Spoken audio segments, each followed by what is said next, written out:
Hello दोस्तों, बालाजी हिंदी की दुनिया में आप सभी का स्वागत है। मैं अमृता बरनवाल, हिंदी एजुकेटर। जैसा कि हम सभी जान रहे हैं कि हिंदी व्याकरण में इस समय समास का टॉपिक चल रहा है। समास में 2 क्लास हो चुका है, आज ये तीसरी क्लास है। तो आज के क्लास में हम द्वंद्व समास, द्विगु समास, ये सारे समास पढ़ेंगे। इसको पढ़ने से पहले जो पिछला क्लास हुआ था, चलिए उसका एक बार रिवीजन करते हैं, फिर आगे बढ़ते हैं। तत्पुरुष समास। जिस समास के समस्त पद का पूर्व पद गौड़ हो, उसका उत्तर पद प्रधान हो, उसे तत्पुरुष समास कहते हैं। अर्थात तत्पुरुष समास में जो है उत्तर पद की प्रमुखता रहती है, उत्तर पद मेन रहता है, बाद वाला पद। कामता प्रसाद गुरु के अनुसार इस समास में पहला शब्द बहुधा संज्ञा अथवा विशेषण होता है और इसके विग्रह में इसे शब्द के साथ में कर्ता और संबोधन कारकों को छोड़कर, कर्ता और संबोधन कारकों को छोड़ने से मतलब है कर्ता कारक का चिन्ह ने को छोड़कर, और संबोधन कारक का चिन्ह है हे, हो, अरे। इन दोनों चिन्हों को छोड़कर शेष सभी कारकों की विभक्तियां लगती हैं। तत्पुरुष समास की पहचान हेतु हमें निम्नांकित बातों का ध्यान रखना चाहिए। प्रथम पद गौड़ तथा दूसरा पद प्रधान होता है। इसकी सबसे मुख्य विशेषता क्या है कि इसका जो पहला पद होता है वो गौड़ होता है और दूसरा प्रधान मुख्य होता है। दूसरा पद जो है वो मुख्य होता है। इसमें सामान्यतः संज्ञा के साथ संज्ञा पद का योग होता है अथवा संज्ञा के साथ क्रिया पद का योग होता है। जैसे शिव, शिव जैसा कि हम सभी जान रहे हैं संज्ञा है। आलय, आलय मतलब घर, वो भी संज्ञा है। तो इस तरह इन दोनों संज्ञा के मिलने से नया शब्द जो बना शिवालय। देश संज्ञा है। धन, निकाला, निकाला क्या है? क्रिया है, निकालना क्रिया है। तो इस संज्ञा के साथ जब इस क्रिया का योग हुआ तो भी यहाँ पे जो नया शब्द बना देश निकाला, ये भी तत्पुरुष समास के अंतर्गत ही है।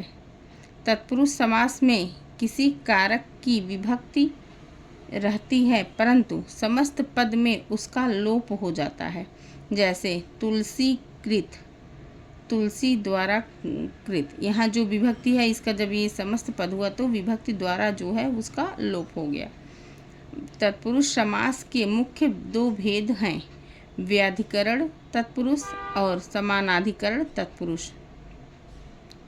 व्याधिकरण तत्पुरुष, जिस तत्पुरुष समास में पूर्व पद तथा उत्तर पद की विभक्तियां या परसर्ग पृथक पृथक होते हैं वहाँ व्याधिकरण तत्पुरुष समास होता है।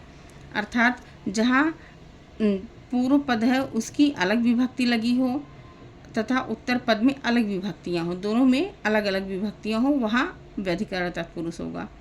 हिंदी में व्याधिकरण तत्पुरुष समास को कारकानुसार अभिहित किया जाता है।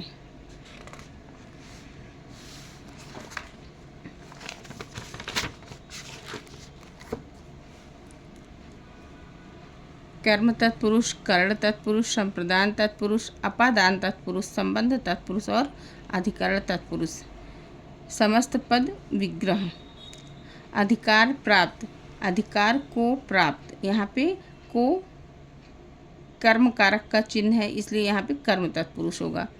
कीर्ति युक्त, कीर्ति से युक्त, यहाँ पर से या द्वारा करण कारक का चिन्ह है इसलिए यहाँ पर करण तत्पुरुष होगा। आँखों देखा, आँखों के द्वारा देखा, द्वारा भी करण का चिन्ह है तो यहाँ पे भी करण तत्पुरुष होगा। देशभक्ति, देश के लिए भक्ति, यहाँ जो के लिए चिन्ह है ये संप्रदान कारक का चिन्ह है तो यहाँ पर संप्रदान तत्पुरुष होगा। गुण रहित, गुण से रहित यानी गुण से अलग, तो जहाँ पे अलगाव के अर्थ में से आता है वहाँ पे अपादान कारक होता है इसलिए यहाँ पे अपादान तत्पुरुष होगा। लेकिन जहाँ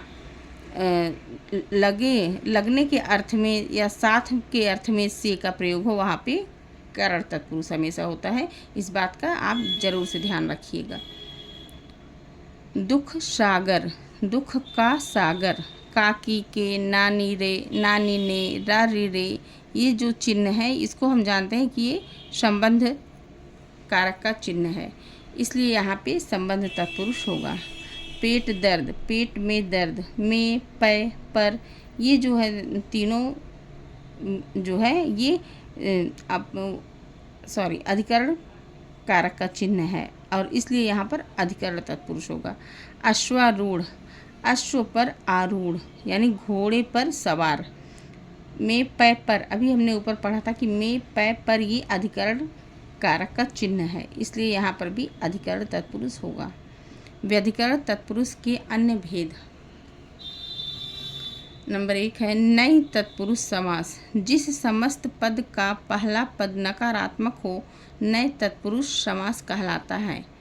इसके समस्त पद का प्रारंभ में आ या अन का प्रयोग करते हैं। या यहाँ पर हम देख पा रहे हैं आ और अन का प्रयोग नकारात्मक अर्थ में है। इसका अर्थ है ना, नहीं। उदाहरण है अविकृत, ना विकृत, अर्थात जिसमें कोई विकार ना हो। असंभव, ना संभव, अर्थात जो संभव ना हो। दूसरा अलुक तत्पुरुष समास। जिस व्यधिकरण समास में पहले पद की विभक्ति का लोप नहीं होता उसे अलुक तत्पुरुष समास कहते हैं। उदाहरण समस्त पद समास विग्रह। खेचर, आकाश में विचरण करने वाला, भयंकर, भय को करने वाला। वसुंधरा, वस्तुओं को धारण करने वाली। बृहस्पति, बृहत है जो पति।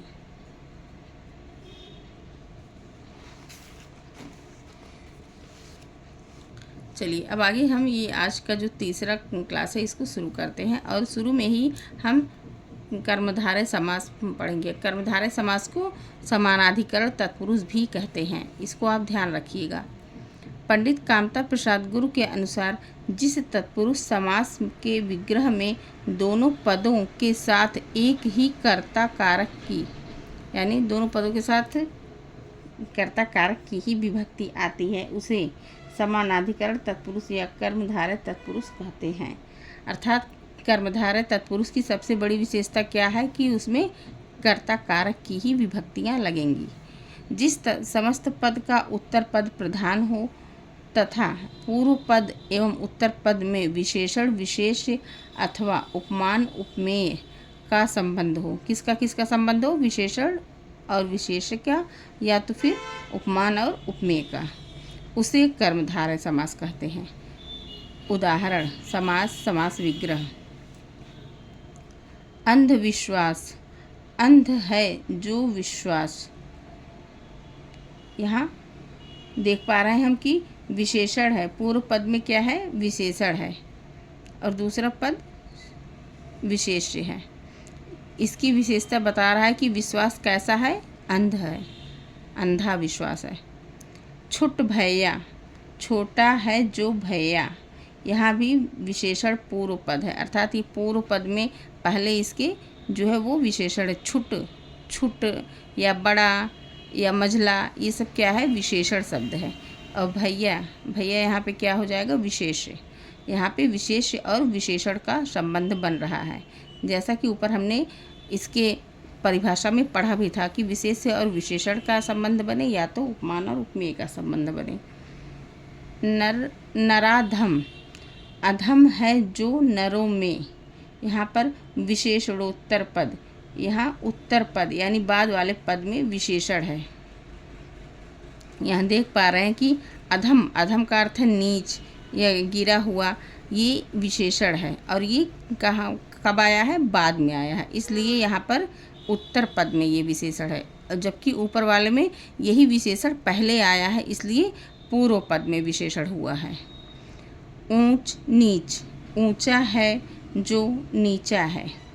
यहाँ पर हम देख पा रहे हैं कि दोनों पदों में पूर्व पद और उत्तर पद दोनों पदों में विशेषण ही है, अर्थात यहाँ पे उभय पद विशेषण है। श्याम सुंदर, श्याम जो सुंदर है।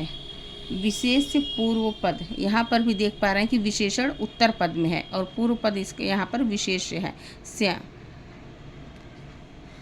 द्विगु समास या संख्या पूर्व पद। द्विगु समास को अन्य किस नाम से जाना जाता है? तो द्विगु समास को अन्य संख्या पूर्व पद के नाम से भी जाना जाता है।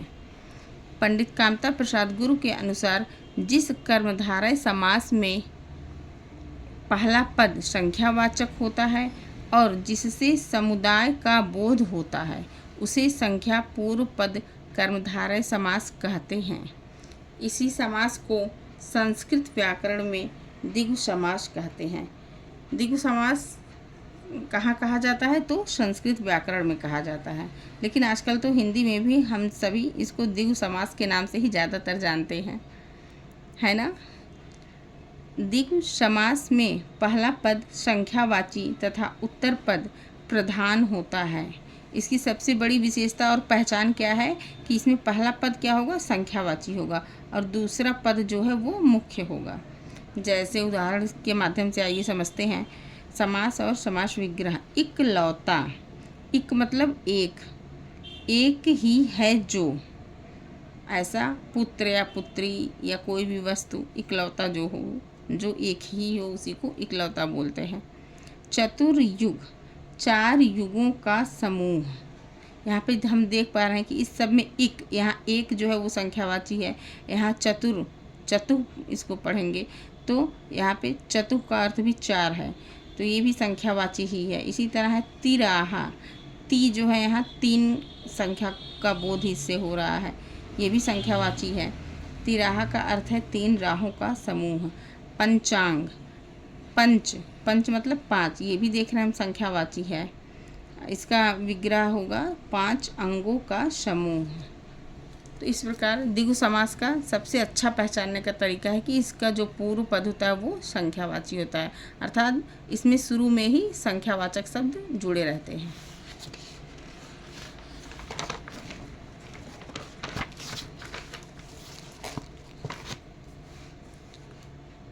द्वंद्व समास।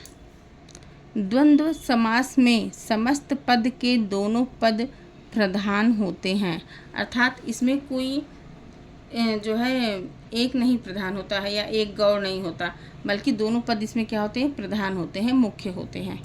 समस्त पद का विग्रह करने पर बीच में और या एवं शब्द लगाना पड़ता है। इसके विग्रह में क्या लगाना पड़ता है? और या एवं, ये ध्यान देने योग्य बात है। इसमें दोनों पदों को मिलाते समय मध्य स्थित योजक लुप्त हो जाता है। द्वंद्व समास 3 प्रकार का होता है। यहाँ द्वंद्व समास के भेद भी कभी कभी एग्जाम में पूछ लेता है, जिसको आप लोग ज़रूर से नोट डाउन करिएगा और ध्यान रखिएगा हमेशा कि द्वंद्व समास के 3 भेद हैं। कौन कौन से? इतरेतर द्वंद्व, समाहार द्वंद्व और वैकल्पिक द्वंद्व। नंबर 1, इतरेतर द्वंद्व। जिस समास के समस्त पद और समुच्चय बोधक से जुड़े हुए हों, किससे जुड़े हुए हों? और नामक समुच्चय बोधक शब्द से, पर इस समुच्चय बोधक का लोप हो, उसे इतरेतर द्वंद्व कहते हैं। उदाहरण 68, 8 और 60। इसमें देख पा रहे हैं हम कि जब इसका समास हुआ है तो ये और शब्द जो है वो लुप्त हो गया है समास में, और विग्रह करते समय और शब्द जुड़ गया है। आग पानी, आग और पानी। दाल रोटी, दाल और रोटी। जहाँ पर और शब्द आए बीच में वो कौन सा द्वंद्व होगा? वो इतरेतर द्वंद्व होगा। समाहार द्वंद्व। समाहार का अर्थ ही है समूह। समाहार का क्या अर्थ है? समूह। जिस द्वंद्व समास से उसके समस्त पदों के अर्थ के अतिरिक्त उसी प्रकार का और भी अर्थ सूचित हो, उसे समाहार द्वंद्व कहते हैं। आइए इसको उदाहरण के माध्यम से समझते हैं। उछल कूद, इसका विग्रह होगा उछलना, कूदना आदि, मतलब इसमें और भी शब्द ऐड किए जा सकते हैं। तो जहाँ पे वो जो शब्द है उसका और भी अर्थ सूचित हो, या तो इसको शॉर्टकट में अगर समझिए तो जिसमें आदि लगा हुआ हो, वो जो है समाहार द्वंद्व के अंतर्गत आएगा। नंबर 3 है वैकल्पिक द्वंद्व। जिस समास में 2 पदों के बीच या अथवा आदि विकल्प सूचक अव्यय दिए हों या छिपे हों उसे वैकल्पिक द्वंद्व समास कहते हैं। बहुत ही आसान इसका ट्रिक है पहचानने का कि इतरेतर द्वंद्व में और लगा होता है, समाहार द्वंद्व के लास्ट में आदि शब्द आ जाता है और वैकल्पिक द्वंद्व में या अथवा से जुड़ा होता है वैकल्पिक द्वंद्व। जैसे आज कल, इसका विग्रह होगा आज या कल। घट बढ़, घट या बढ़। इधर उधर, इधर या उधर। तो इस प्रकार हमने आज द्वंद्व समास को भी कंप्लीट किया।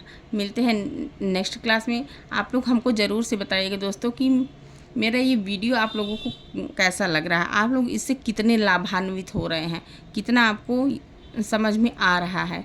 प्लीज़ कमेंट में मुझे ज़रूर से बताइएगा और मेरे वीडियो को ज़्यादा से ज़्यादा लाइक, शेयर और सब्सक्राइब भी ज़रूर से कीजिएगा। मुझे आप लोगों का सपोर्ट चाहिए, प्लीज़ मुझे भी सपोर्ट ज़रूर से कीजिएगा। मिलते हैं नेक्स्ट क्लास में, तब तक के लिए नमस्कार।